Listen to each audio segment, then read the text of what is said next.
رہے گا اگر ہم کسی میں خوف نہ لیے رہیں گے بعد میں ابھی محرم کے لیے حسین کا غم کا آئے گا.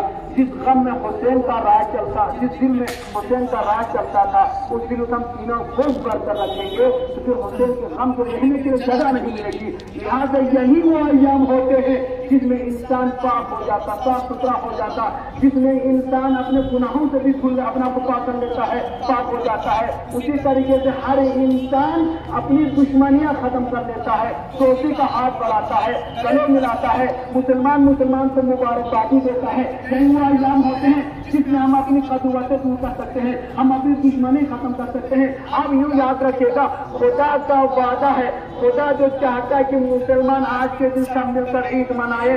آپ حج بیت اللہ میں جائیے, وہاں پر خانہ کعبہ میں تو لوگ طواف کرتے نظر آئیں گے.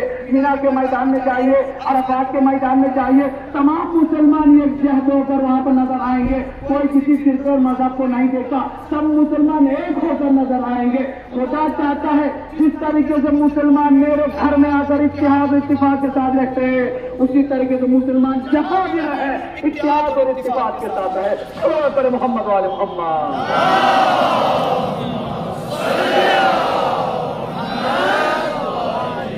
انشاءاللہ کوشش کیجیے گا ان 2-3 دن ایام میں ایک مسئلہ بیان کرتے رہے, مسئلہ زیادہ ہے, یقین ہے ہم